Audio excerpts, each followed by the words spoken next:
Hey everyone, welcome to the Filipino American Ministry Podcast. I'm Henrik and with my co-host Aaron, and we're interviewing Bethel Bumanglag Webb. She was born in Manila, raised in Loag City, Philippines. She earned her BA in Social Sciences from UP Baguio and an MA in Biblical Counseling and a doctorate in Education at Southern Seminary. She's the full-time SoulCare director at Graceland Church in New Albany, Indiana, and she lives in Louisville, Kentucky with her husband Kevin. So Bethel, it's so great to finally have you on here and glad you can join us. Yeah, I'm glad to be here. About time. Just kidding. Yeah, after a Yeah, I'm long a big time of fan. talking. Yeah, so first we want to ask you to share your story, share about how you came to faith, and also can you share what led to your current ministries at SoulCare and the Grow Deep podcast? Yeah, absolutely. So I grew up with two parents who dedicated their lives to fulfilling the Great Commission. And yes, if you didn't catch that, that's very crew or Campus Crusade for Christ. So that's where my life revolved around evangelism, discipleship. My dad still is a church planner. He so far helped plant 17 plus churches in northern Philippines, and so I grew up just having that lifestyle. And my dad also, and both my parents are also connected to a seminary of Campus Crusade. It's International Graduate School of Leadership in Manila. And what they did was they brought the seminary to the pastors in Loag City, Ilocos Norte, and the surrounding cities. And Mm. so I came to Christ at 6 years old, and of course, in true crew fashion, my mom used the four spiritual laws, so what we call the yellow booklet, to share the Yeah. gospel to me. And I remember that day that I prayed the prayer. I think I just woke up or something, and they just sprung it on me. But I was already familiar with the gospel because I've heard it, since I was a baby. Um, and so it was a very easy. It was just a smooth transition. But as you both know, well, I don't know if Kuya Aaron grew up in a Christian home, but it's not always a straightforward path to just understanding what the gospel means for everyday life. So my um elementary, high school, college life was not a smooth ride in terms of my walk with the Lord. I only really just started walking with the Lord when I was 19. And I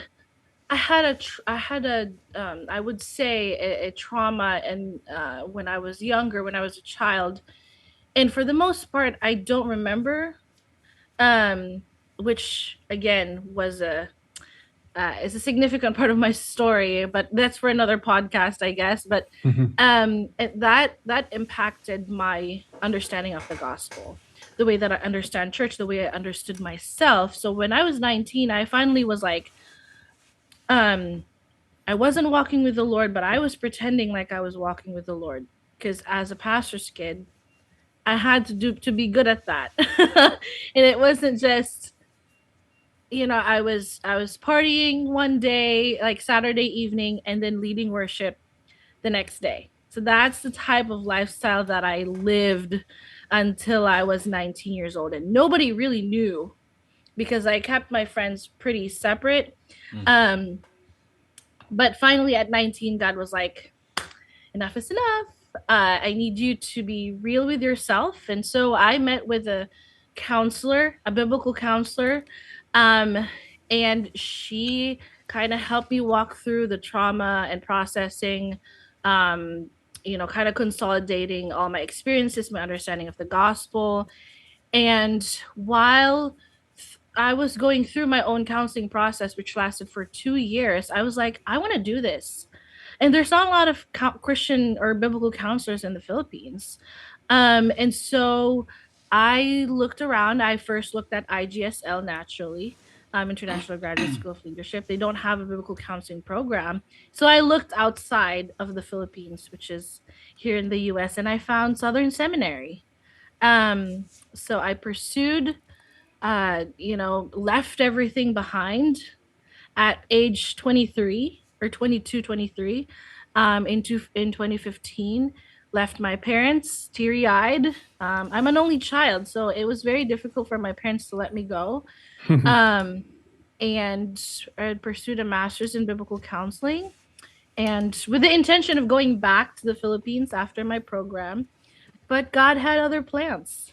Um, After my master's, a couple of people encouraged me, and it also made sense to me to continue on my doctorate because I love teaching, and I know that people back home would ask me to teach. But I also know that I had know nothing about teaching. Nothing.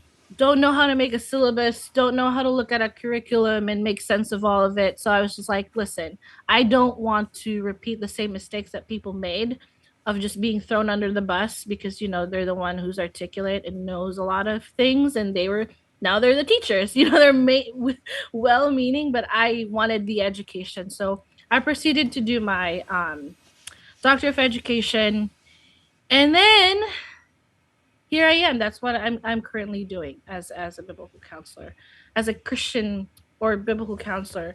The counselors who are listening to this would understand why I'm kind of struggling with that, because they're two different things, I would say. So yeah, Okay. that's where I'm And at that, current. yeah, and that's at your church, right? Yes, I'm working full time at my church, which is a great gift, really. Oh, yeah, that's great. Yeah. So, when you came here, can you share about your adjustment here? Like, did you have like culture Yeah. shock? Yes, yes. It was so ironic because I learned about culture shock in college. So I majored in social sciences. So I kind of was very familiar with those concepts, but I didn't think that I was going to have culture shock because I've been to the US before. I've made multiple trips to the US. I know English. Yeah. I've spoken in all my life. Thanks, Barney. The Barney, the dinosaur. That's how I learned to speak English. I just watched it over and over again. Um, and I love school. So I was like, oh, it's gonna be a walk in the park. I Yeah. could not be more wrong. Um, I think the biggest culture shock for me was uh the language, actually. I The knew, language? yeah, the language, because I only knew of academic English, because for the Mm, most part I only used English in school for writing papers, like uh presentations, reading, but I never really talked like this, like in yeah. conversational English. Hmm. And so literally my friends would make fun of me because I would say things like I have arrived instead of saying hey, Right. I'm here. And then my accent, people wouldn't understand me because of my accent. They Uh, wouldn't. no, so I remember, Kuya Henrik, you probably would know what I'm talking about, but because have you visited Southern? Not yet. Yeah, yeah. I visited Yeah, when so I took that class. my classes were at Norton Hall. Again, Norton Hall. Like, how would you say that in Filipino? Norton Hall. Norton, right? I was North. like, I was looking for the building, and so I asked this guy who was walking around, and I said, excuse me, do you know where Norton Hall is? And he just like looked at me, and he was like, what? It's like Norton Hall. And he was like, I don't know what you're talking about. And I said, oh, Norton Hall. And he said, and then he pointed, and he was so confused, and I was confused. So, and like people started talking about sports, and I have no idea how to talk about sports. They talked about just popular American things that are not popular to me, Like deeper Mm, cultural which just stuff. say again. Like deeper cultural stuff. Yes, yeah. And it was very confusing to me. They were speaking in English really, really fast, and I was just like, so as you can tell, I'm a very, extroverted, boisterous person. As a result of that, I became quiet. I became a recluse, um, and didn't go out of my room. So and when I before I came to the U.S., I did not believe in depression. Like literally as a concept, I did not believe in depression. And then I experienced it. Yeah. Yeah, to the extent that I like the food tasted like nothing. Wow. And then when the Lord took me out of that depression, the food still didn't taste like nothing because American food is bland compared to Filipino. So my second culture shock is food. The food. Yeah, there is You should have no gone to LA. malunggay. Yeah, there's no malunggay. There's no patis. There's just like bland, and they don't eat a lot of vegetables. It's funny. Yeah. One of my seminary friends was deciding between Southern and Golden Gate at that time, and he looked at the map and he's like, Southern is in the middle of nowhere. I'm not going there. Probably because of the food too. Yeah, I remember, I lived in Quezon City, in the middle of the city, and like literally you can't walk without bumping into people. Like you have to like side swipe Sidestep, in order yeah. raise side or sidestep in order for you to be able to like go through the streets. And then I came to Southern and I'm like, I live in a ghost town. Like, where's everybody? Yeah. That's how I felt too when I went there. Yeah. It was like empty. It was. But it's a big seminary. It's huge compared to other seminaries. Yeah. So I'm curious though. I think you have a very interesting backstory, and even when you moved here, is that like what contributed to your current ministry now? I know you've started a couple podcasts. Can you talk a little bit about how you got to that ministry? Yeah. So I have a couple of ministries right now actually. So my my main ministry is at the church. So what I do is I provide one-on-one counseling with some congregation members, but some are from outside because it's free. So it's hard. You're going to be hard pressed to find someone who would do counseling for free. With my expertise. But praise God because the church pays me, so I'm able to, to survive on that. And then my second ministry or second job description at the church actually is training lay people how to do soul care. So the reason that my church hired me is because they want me to replicate myself. So it's actually a big church. It's a church of 2,000 people. And so I can't do it on my own. So I actually have on Sundays, we have cohort style just meetings, and I gave them readings, and we talk about what we read. We do case studies. We do I give them tips on how to actually provide soul care. So that ministry I started really doing because of my passion for teaching. My parents, that's their passion, and I just picked it up. That they are very they understand zeal. People. There's a lot of pastors. If you go to the Philippines, there's a lot of pastors with no education whatsoever.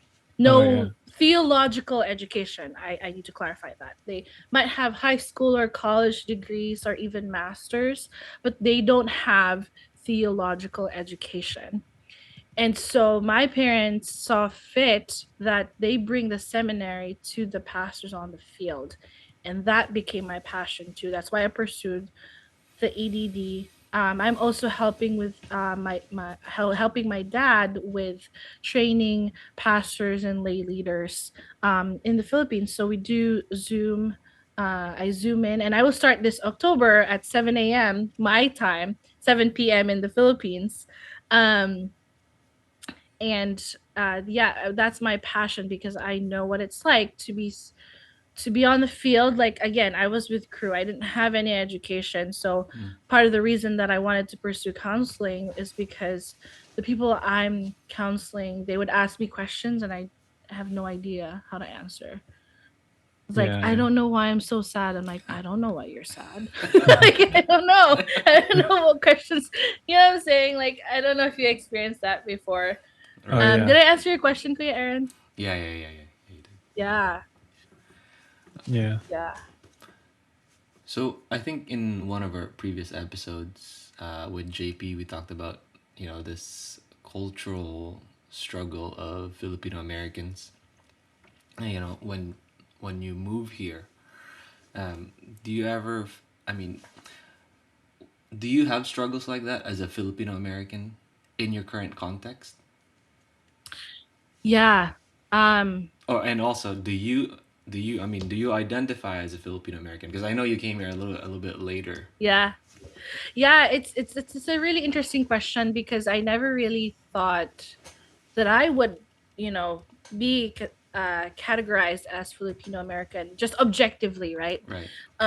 From the perspective, from social perspective, because again, I said that I was intending to go back to the Philippines after studying. That was my plan, but God said, well, you're going to marry an American, and then you're going to stay here. So that was quite, I think that was quite an adjustment. Right. It was more, uh yeah, I think it was a whole process of saying, there was a lot of guilt. Honestly, there's a lot of guilt and shame of saying, can I stay here? Is that okay? Mm. um I felt like I was abandoning the call in the Philippines. Oh, I see. So it was like, well, I came here, Well, did you make and any then promises to people there that you were gonna go back? You're gonna so do I mission. kind of so yes, so that's why it was a little complicated because I was support raising. When I was support raising, I was Ah. like, I'm going to study so that when I go back, I will serve, the Philippines. Mm. Um and so I was struggling with that. I was like, God, what are you doing? Like, I don't know what to do here. I feel called to marry this man who wants to stay in the US for valid reasons, right? And now you're asking me to stay here. But before even met my husband, I was already feeling the call to be here in the US. Mm. um I was, again, because of my background with crew, I was, you know I was kind of socialized or encouraged to be thinking about uh, uh target areas. I don't know if you know that word, but What is like the that? field, like it's a target area, or like the mission field. Like, what is your mission field? We call it the Okay. target area. And for me, it's always been the Philippines. It's always been the Mhm. Philippines. And I never saw the US as a target area or as a mission field. Is that a Mhm. crew And term? then, yes, yes. Okay. Yeah. And so, but then I started living here, and people kept saying, Bethel, we need you here. Like, we need people like you here, or we need your expertise here. There's not a lot of people who would pursue an education the way that you do, and as passionate as you do. And so it was definitely a struggle between God and, you know me. I was really, really struggling. But then people were like, no, no, like, God, you're still fulfilling, God's plan in your life, and just go with it. It made most of the people in my life were like very encouraging, which is really, really good. And so I think that identity, or that label as Filipino American, was more of a conversation between, not as social, not as a social identity, I'm Filipino American, but more so I would say, as I think about it in a mission field Mm.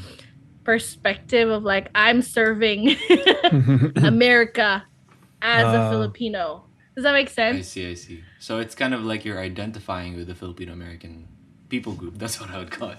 Like people group, Yeah. so that you could reach out to them. Yes, yes. So it does. I will always have that, and I use that my Filipino I my Filipino lens really, and we talked about a lot of this in our class, right? To critique the American culture, the church, Right. the American culture at large, but the church culture, the American church culture in specific. Um, mhm. and it keeps me from being sucked in. I don't know if you feel this way, but it keeps me from being disillusioned really and saying, oh, this is all hard. I'm just gonna give up. I'm just I need to just stay with my crowd, and I'm never gonna engage the culture. And I'm just gonna stay in my lane, and I'm gonna keep my head down. Um, but because of that conversation, because of that struggle, I was able to say, I am a Filipino who is in America, and I'm going Mm. to serve from that perspective as a Filipino and serve the American church. Mm. In whether that may be a like I'm the only Filipino at my church right now Oh wow. of 2,000 people. My Wow. yes, my husband is the only Korean American Oh, at my I church. know that feeling though. Yeah, and I know it's that you being at Houston and Kuya Henrik being in Maryland is like almost like unthinkable, but that's how it is. And I've learned that I am the diversity. Like I bring in the diversity. Um, and so if that makes sense, I think it's I don't think about it as a social identifier, although it might change as I stay longer here. Mm. mm. But I've recognized, I've seen it as an edge. Um, and because I came here as an adult, as a 22-year-old, I think I just have a different perspective than people who grew up here in the US Right. or Mm. was born here in the US or came here as a younger person. Okay. If that makes sense. Yeah. Yeah, so you see yourself more as a Filipino living in America rather than as a Yes. Filipino American. Yes. And again, that might change. And just to be, I know that this is huge, but I think I'm holding on to that. Quite frankly, I'm holding on to that until I I apply for citizenship, which is in like 6 years. So right now I'm processing my green card. Um, and so I think maybe talk to me in 6 years and see where I'm at with this. But that's Yeah, how yeah. I'm thinking about it. Um, Yeah, that makes and sense. yeah, I think Right. it's there's something about me is just holding on to that Mm. last, because yeah, I'm still growing I mean, that's a growing big in Yeah. that. being. I mean, that's a big part of you, that being Filipino. It's kind of interesting, because Henrik grew up here. I'm 1.5, and you're more of a little bit later. Yeah. And for me, it's Yeah. like it's also not. I don't.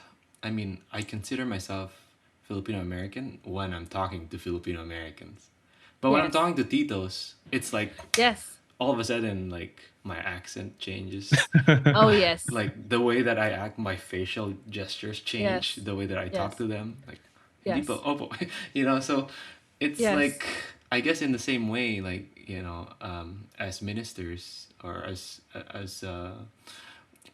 people who are trying to, as Christians who are trying to reach out to Filipinos and Filipino Americans, Yeah. like Right. we are, I mean, we try to be whoever we need to be in order to reach people. Yes. Oh, And yeah, so yeah, yeah. on the flip side is when I'm talking to Filipinos, they feel like I'm very American. Right? Oh, Yeah, really? yeah, that's the Yes. thing though. You feel like you never belong. Yes. And so whenever I would say things, and usually it's when they don't like what I'm saying, they're Uh, saying, "Oh, you're too American." Right. And I'm like, what does that mean? I don't know what you're talking about, because I'm coming from a Christian perspective, you know? And so I think my edge that I was talking about is that I have the benefit of being cross-cultural, that I can critique both ways. Oh, okay, okay. Does that make sense? Right. You I can be can like an critique. outsider, right? You can look at it from the outside for both cultures. Right, right. And I, when I was doing my dissertation focused on Southeast Asian students in seminaries. And it's so interesting how they also communicated those identities, because there's a difference between someone who is just coming here for school, and then there's a difference between the mindset of immigrants. Does that make sense? So Right. I'm still switching my brain from uh, the mindset of someone who's just coming here for school and is going back, and someone who's immigrating here and staying here for good. Does that make Right. sense? Right. Yeah, Right. yeah. Right. Yeah. And so when I look at the American church, I'm like, this is where the Filipino church could inform you. And when I look at the Filipino church, I'm like, this is where the American church could inform you. Mm. And so I love that perspective. I'm glad not everyone has that, and I'm glad that I do. And I treasure that. I'm very protective of that, actually. Yeah, that's pretty good. You have like you're a very yeah, you have something that no one else can offer to the world. So I think that's really good. Yeah. Can you talk to us a little bit more about soul care? Like what does soul care actually mean? Can you define? Yeah. So I define SoulCare as intensive discipleship. My church has different avenues where you could get discipled, like Bible studies, community groups, Sunday school, and like just friendships in the church. But SoulCare or intensive discipleship is a one-on-one. I would say it's issue-based. So if it's like my pastors calls it as an emergency room, Mm. for people who have struggles. Yeah, so people who are currently struggling.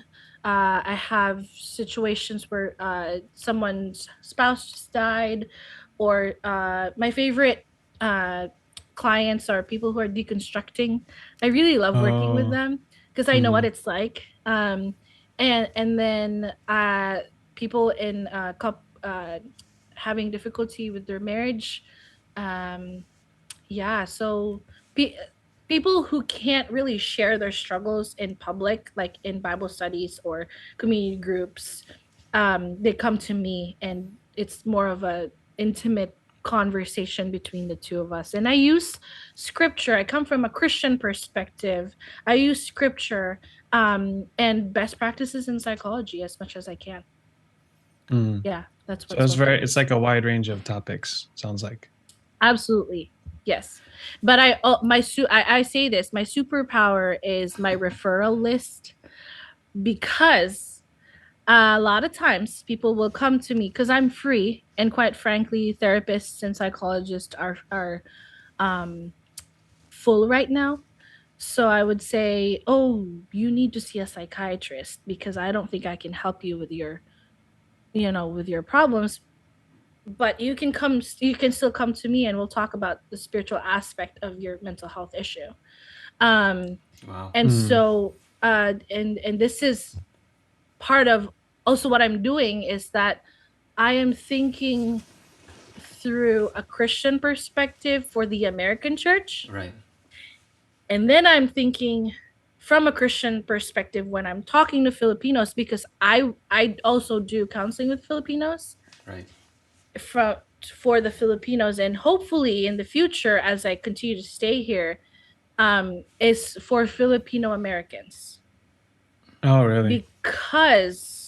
Because Filipino Americans have a unique, I mean, Kuya Henrik and I have had a lot of conversations about this, have unique struggles, that I think I can speak into as someone who's trained in counseling, Right. but also who, again, just the way that I think, I can help them kind of hold two truths at the same time. Does that make sense? Yeah, now And you so got me really curious now. So I know you. I mean, you said you don't really work at a Filipino American church, but I'm no, sure you you you're able to observe, right? You're able to see. But if you could just name a few yeah, uh, that you think Filipino American Christians like in the churches when it comes to like mental health issues, yeah, yeah. what would they be, and how could Filipino pastors, how could they help their congregation who might be struggling with those? Yeah, absolutely. So the biggest problem that I see, just in general and just Yeah, yeah, just in because we're general. human, is that our problem with emotions, we don't really know what to do with when we if we grew up in a home where emotions are not allowed to be expressed.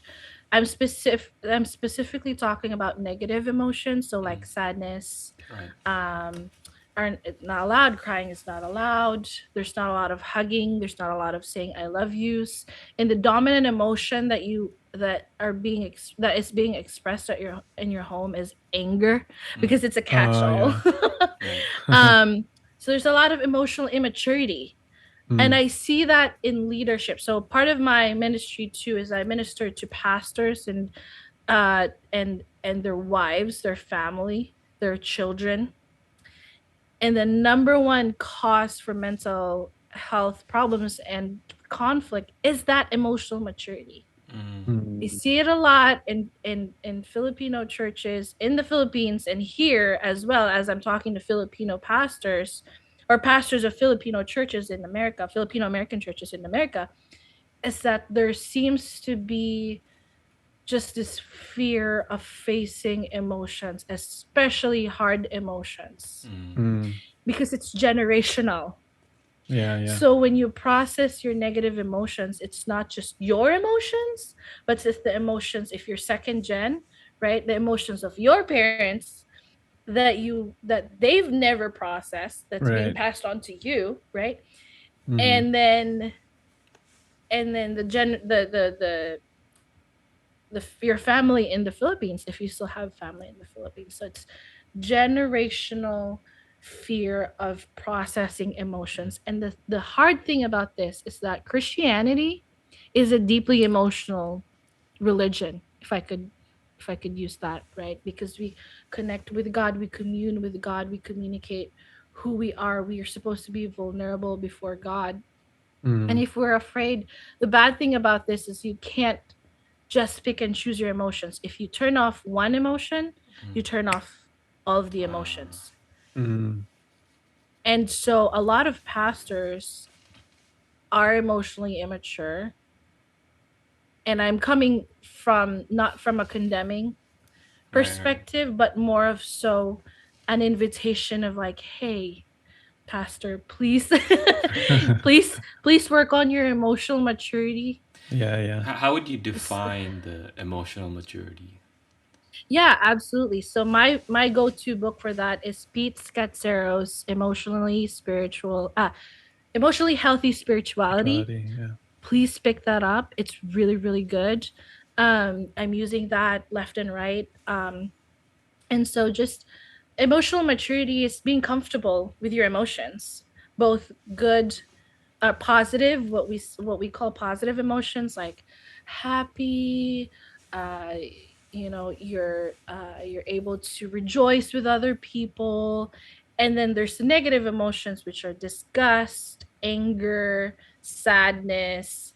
um yeah, if you don't feel the whole gamut of emotions, you are emotionally immature. Mm, And Mm. you're stifling your growth because life is hard. You're supposed to feel sad. You're supposed to feel that anger in a healthy way. Um, Yeah. and a lot of that came out during the pandemic. I mean, just watch the videos of people just like they don't know how to express their emotions, their negative emotions, so it comes out in anger, Oh and yeah. outbursts. Yeah. Did I Yeah. answer your question? Yeah.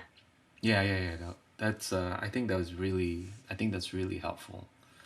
Yeah, because the tendency is that, and this is what I did, and praise God that God just tore that veil away from me, is the veil of spirituality that if I'm reading the Bible, if I'm going to church, if I'm, doing the spiritual disciplines, or if I'm, um, uh, sharing the gospel, praying, all of those things, I'm fine. Right. Like I don't have, and and that's a lot of, I would say, from I get, at least from my experience, a lot of the ooh, Filipino churches are very good with the doing, Mm-hmm. and that's kind of the where a lot of the energy goes to, but there's not a lot of inner transformation, Right. if I Yeah. may be able to say that, because we don't know. That's not how we function as Filipinos. And but there's a movement. There's now a movement in the, at least in the Philippines, that of more spiritual formation mindset, that in order for you to be an effective minister of the word, you have to let that sit first in your heart and let it transform you. And sometimes pastors and lay leaders who have had a difficult childhood, or have trauma, need more soul care Right. than Uh, others, yeah. Yeah. because if you grew up in a healthy, relatively, we all come from dysfunctional families. I just, because of the fall, like that's just our reality. But some are more dysfunctional than others, Right. right? So people who come from dysfunctional families tend to be more emotionally immature. So because you didn't learn that from your family of origin. And Right. so that will, if you don't, the problem is, just because you're a Christian doesn't mean it goes away. I hope that's the case. I would not have a job if that were true. But it's you can't mask it with just mere spirituality Or doing. Yeah. or doing. Right. Yeah. And those spiritual disciplines, it can help, but you're not really, you know, getting to the root of it. Right. Yeah. So that's most of the things that I do. Yeah, go ahead, Kuya.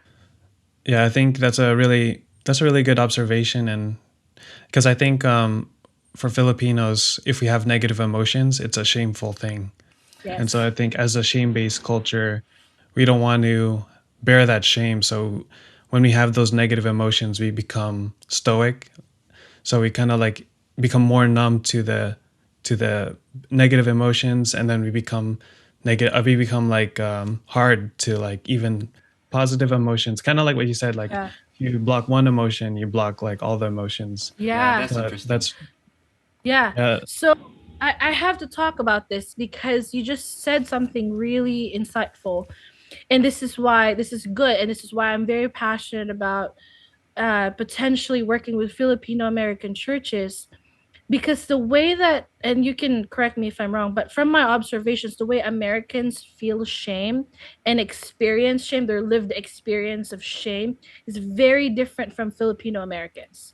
Because the way we do counseling in or the way we deal with shame in the American context is very individualistic. It's Mm, just, I'm ashamed of myself, and once I deal with the shame of myself, I'm fine. In Filipino American spaces, they have to overcome two hurdles: the mm, shame that they feel within themselves, yeah. and then the shame that they have to overcome from other people. Mm, mm. And so it's double work. I don't know how it's landing on you guys. Right. What do you Right. think about that? Yeah, yeah, for sure. I think as a Filipino American, we kind of we're like always seeking validation from our church and other people, and we also, yeah. So I definitely see that where you can deal with it personally, and you can say that Jesus died for me, He died for my sins, Yes. so I'm clean. But then I also feel dirty because if I know that Aaron knows about what I'm going through, or if I know like my pastor knows what I'm going through, I'm worried what they'll think of me. So I think that's a Yes. That's spot on. And that's why I think Filipino American churches will have a difficult time accepting SoulCare or someone being on staff and doing counseling, because of that shame of, if someone knows about what's going on in my life, then we can't. I mean, even my perspective, I felt like when I started counseling, I'm talking about my parents. Is this allowed? Like, like, can I talk about my parents? Am I being disrespectful? And but we do need to talk about it. It's not disrespect. It's actually loving, so that we can love them better. That's the perspective that I'm coming from. And again, it's unique for the ministry for Americans. Is very and Filipino Americans are, I would say, I would approach it in from two different perspectives and demeanor, because I would say that Filipino Americans experience a lot of shame compared to just Americans. Yeah, I think Aaron said something really interesting. He said sometimes we mask our shame by doing more, and so that I think that's something I observe a lot is Filipino Americans who are mature in their faith, so to speak. They end up doing a lot of stuff and in the church, and then they can feel burned out. So I think that's like a double whammy in terms of their emotional health. Like first they're having grief that they haven't dealt with or processed, but then now they're being burned out in ministry and they're worried about what other people think of them as they're serving. So could you speak a little bit about that? Like how would you counsel someone in that situation? In burnout? Yeah, talk a little bit about Yeah, burnout. absolutely. Oh, yes, please. Let's talk about this in Filipino spaces, Filipino American spaces, because you're right. Because of the shame, if we do anything out of fear and shame or guilt, we're gonna burn out, because the root of it is already unhealth. It's already unhealth. But as Christians, we're called to work from love, faith, compassion, very positive emotions, right? And so, for people who are burnt out, they come to me and it's like, hey, I'm burnt out. I want to quit. I just don't want to do this anymore. My first question would be, why did you get into ministry in the first place? That's my first question. I need to know their stories. And if it comes from, and I have ears to hear, which is again an edge that I have, because of my own experiences and just from my background, I can hear when you're coming from a negative space, from a negative emotion. And I can say, I think correct me if I'm wrong, but I hear this from you. And is this accurate? And if they say yes, then we deal with it, right? And if they say, most of the time people are not even aware of it. And for Filipino Americans, because of the shame aspect, right? They would deny it, be like, no, no, no, no, no, of course I love God. No, of course I do this because I want to serve God's people. And I said, good, but you have to be honest with yourself, and you need to see really where you're coming from, because that's the root of your burnout. And then if really they have really good, really good roots, or after we work on the root, I would say, how are your rhythms of grace, or we call it rhythms of grace now instead of spiritual disciplines, but that's a term from the spiritual formation movement, which is rhythms of grace. How do you spend time with God? So again, I will encourage people to go to Pete Scazzero. He has, oh, I don't have it here, but he has a devotional, 40-day devotional, Oh how yeah, yeah, yeah. to, from the Anglican perspective, they have like 2 minutes. So he would encourage you to do 2 minutes of silence at the beginning, of literally just being quiet. And did you know that the regular, sorry, the what is the word? Average adult American can only sit still for 2 minutes. So just 2 minutes.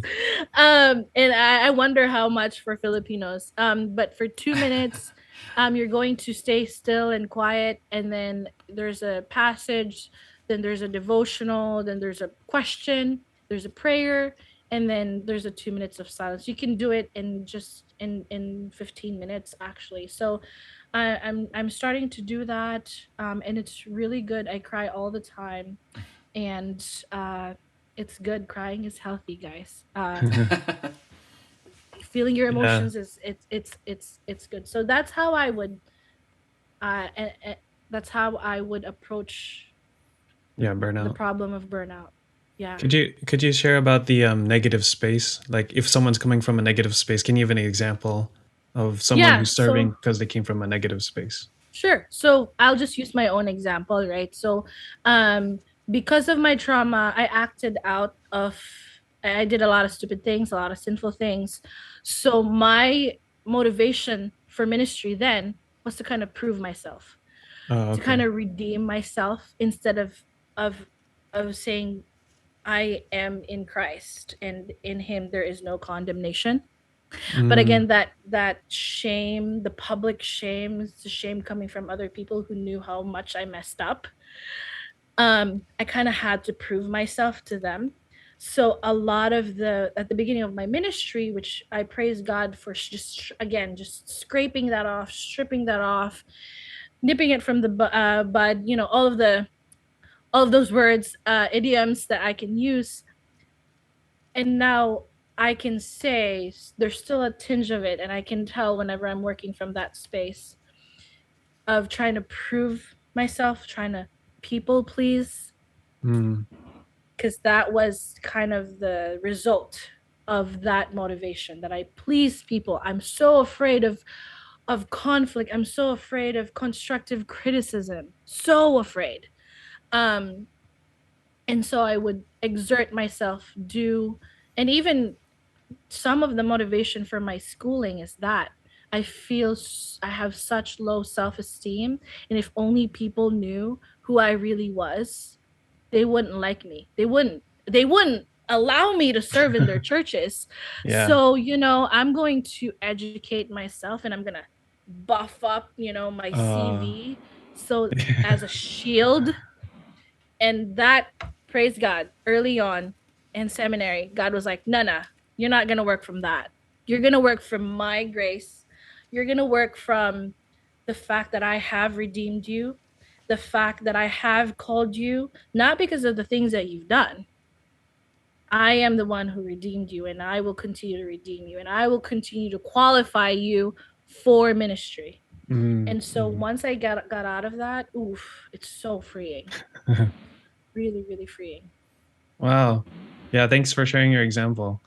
Now Yeah. I'm thinking more about myself now. Like I need I need to process my Yeah. emotions and see where my roots are. And so thanks for Sure, it's sharing. so important. It's SoulCare is for everybody. It's not just for emergencies. Everybody needs to go through that process of like processing your family of origin, your motivations, your understanding of scripture, because guess what? Your understanding of the gospel is very much tainted and impacted and just informed Hmm. by your past. Yeah, yeah. It just doesn't go away. I wish it Mm, did, but it doesn't. yeah. Yeah, thanks for sharing that. It also helps give me more practical ways I can deal with my wife. So sometimes I see Yeah. like I That see sounded so wrong. what? I'm just Why? kidding. Why? We got you. We I got got you. you. No, it's because I see Sarah sometimes she's crying, and then Mm, as a Filipino, I'm like, no, we can't have crying. Like that's not good. But I think now that I'm hearing this, I'm like, okay, maybe I shouldn't be so afraid of seeing her cry about and grieve about stuff. So that's good. yeah. I think you should be scared when she stops crying, Oh yeah, because yeah. that means she's not feeling her emotions. Because I'm the same way. I cry at everything, literally everything. My husband was like, "Why are you crying?" And I'm like, "Listen, be afraid when I'm supposed to be crying and there are no tears." Oh yeah, that's a good That's kind point. of creepy. That's creepy. Yeah. That's kind of creepy. Yes. Yes. Yeah. It reminded me of. Do you guys know Uncle Roger? Oh yeah, Uncle Roger, the Comed- YouTuber. Yeah, the comedian Oh yeah. who's Yeah. always making fun of Gordon Ramsay, and he's always like, he's always injecting these like Asian cultural stuff. Yes. Oh It's yeah, like, yeah, push yeah. that down, like how we Yeah. push our emotions down. And then like Yes. there was a scene where the guy was like cutting garlic and like, yeah, garlic, yeah, lots of garlic. We Yeah. Asians, we treat our children like garlic. They're never enough. It was funny. I've seen that one. Oh my gosh! But anyways, Yes. yeah, Yeah. that was awesome. Yeah, thanks, Bethel. Yeah, Yeah, so- absolutely. Yeah. Also, I wanted to talk, like, because we all the three of us, we took a class with Fuller Theological Seminary. So we took, it was a class called Filipino American Ministry and Context. And yeah, shout out to the Centric Podcast and the Filipino American Ministry Initiative at Fuller, led by our Yes. friends there, Dr. J and Eleanor. So we talked a lot about different Filipino American things like history, colonization, the Filipino American War, and ethnographic research on the Filipino diaspora at in Houston and Washington. So I know it's been like over a year that we took that, but do you want to share some of your major takeaways from that class? Yeah. Oh, it's so good. I actually miss it so much because I have Filipino friends here, but we don't go to the same church. My Filipino friends go to also a very, very Caucasian church. So when we see each other, just like hugging, like we're speaking in Filipino and all of those things. But my biggest takeaway there was the atrocities, I think, of the Americans to the Filipinos during the wars. The wars. I did not learn that in school. Mm. We never talked about it. In So when Filipino they were- school? Like in your school in Yes, Philippines? yes. We didn't Oh, learn that's about those interesting. things. Well, because of the Filipino educational system was established by Americans. So of course Yeah, you're not yeah. gonna put that in the curriculum, right? So that was one of my biggest takeaways. I think the concept too, as conservative Christians, we kind of shy away from liberal ideologies, which is good, right? But also sometimes detrimental to us because they have some good things to say, like decolonization was a huge help to me as I'm also thinking about is my view of God American or Christian Oh, yeah. or Filipino, right? And again, I think that dynamic interaction between American and Filipino kind of helped me get to the middle, because the truth is always somewhere in the middle of two extremes. Right, So I was able to say, well, the Filipino church doesn't do this. So this is not merely Christian. This is cultural. And then I would say, oh, the American church, doesn't do this. So it's probably Filipino. right. Oh. And what they do, what they have in common is their belief in Jesus Christ as, God's son who came to the world to save us from our sins. Then that's like, oh yeah, that's Christian. Does that make sense? Right. So that class helped me to decolonize my thinking, because and JP could talk more about this, of how American theology came to the Philippines Oh, yeah, yeah. Right. and wiped away our Filipino sensibilities, really, and the Filipino way of thinking about God. Yeah, yeah. And so that concept of decolonization was very helpful for me, just personally, and the way that I approach my spirituality.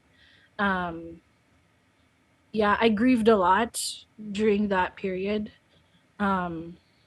which is good for my soul. And then I really went back to the Bible and said, okay, God, okay, so how do I how do I think about this differently from this perspective? Mm. But I can only, warning, I can only do that safely, I could say, because without losing the essence of the gospel, I have a lot of training how to do that. So it's not for, it has to be done in community with a lot of training in theology and with a lot of faith. Not everyone should do decolonization on their own, Mm. Yeah, you could because you get can get really lost in bitter. that. Yeah, Yes, you you could can Yeah, get what get was that, lost in Aaron? that easily. you can get really bitter really quickly. Oh, yeah, yeah. Yes. And that's why the key to not being bitter is grieving. The antidote to anger really is feeling the sadness and then grieving. Mm. And so that's what I did. Is I grieved instead of becoming angry at the current Americans. You know, Oh. Mm-hmm. I would say yes, that was really bad, and the Lord allowed that to happen. But we need to move forward and do better, right?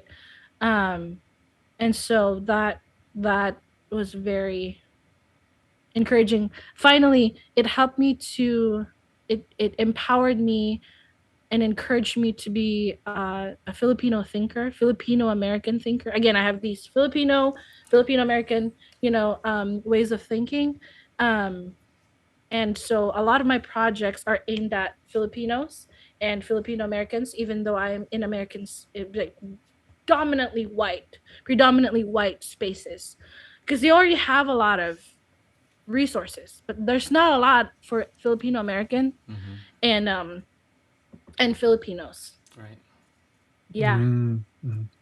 Yeah, so I think I see what you're saying is like the decolonization concept kind of helped you see the American theology you learned in the Philippines is actually an American theology, and then you kind of strip away the American culture, and then that's kind of like helping you in your current cultural identity because you can kind of navigate between the two cultures.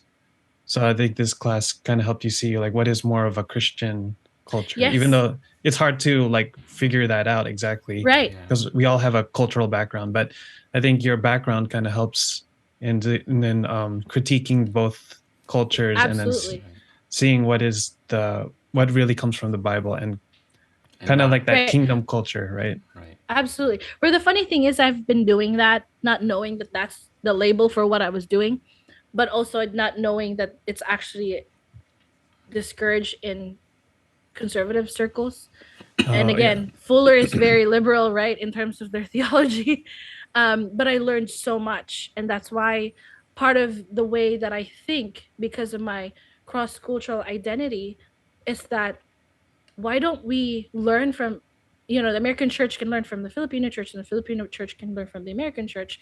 And what other seemingly opposite truths can we help bridge that gap, from conservatives and liberals? What can they learn from each other? Right. Mm-hmm. Mm-hmm. Right?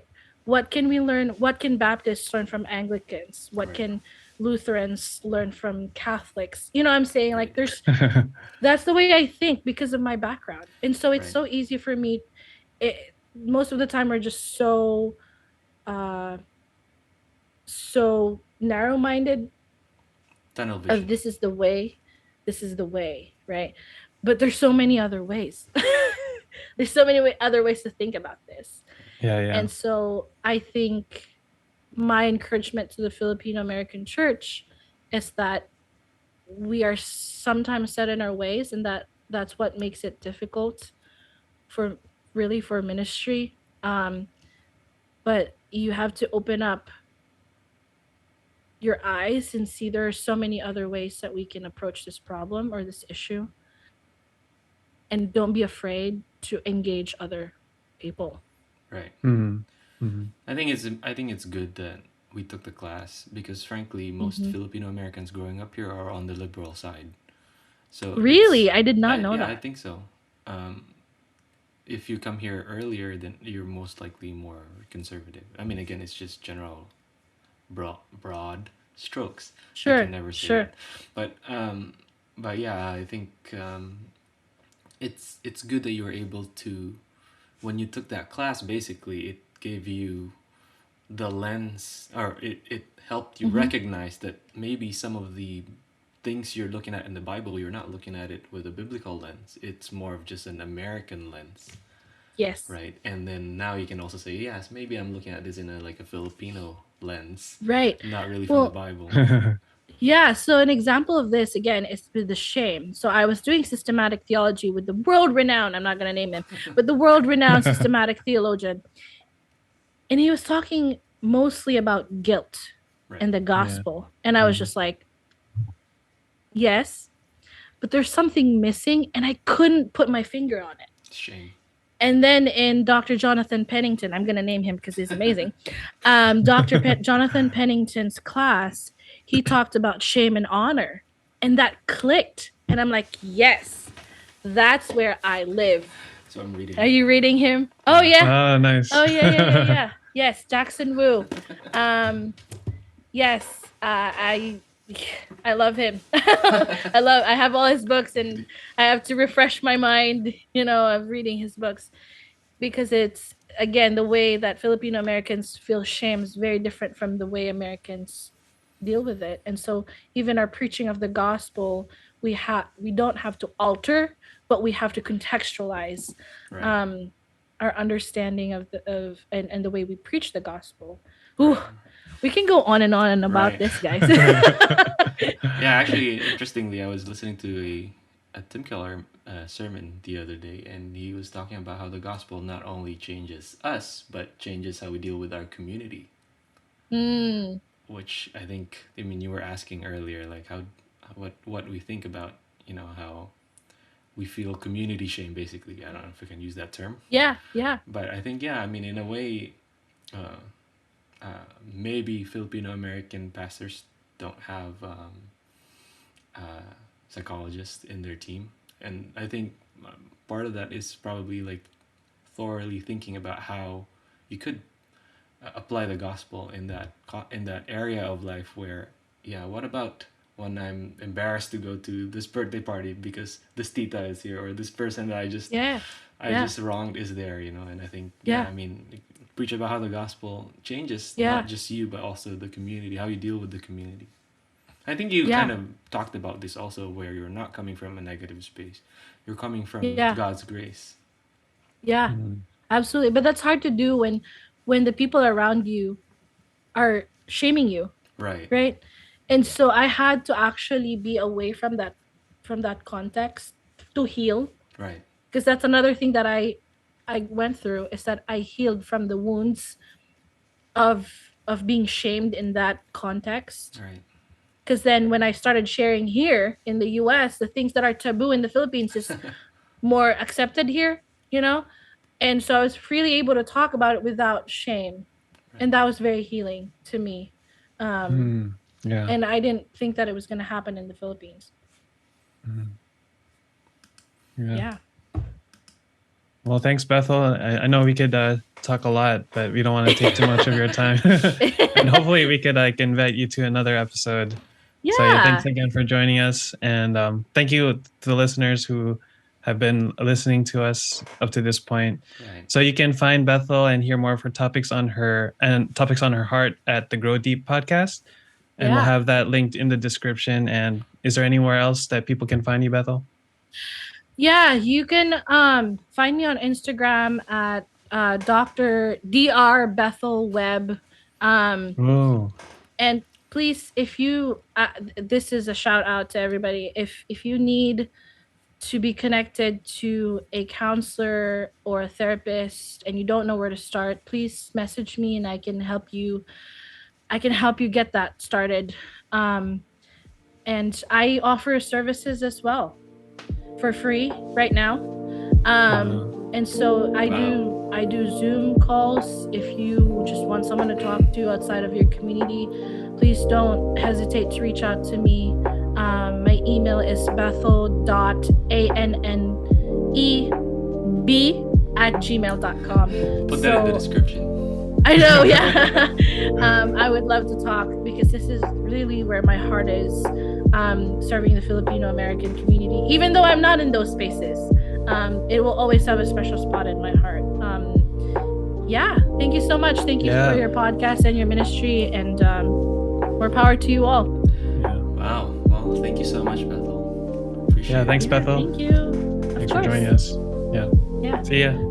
Bye. Bye-bye. Bye-bye.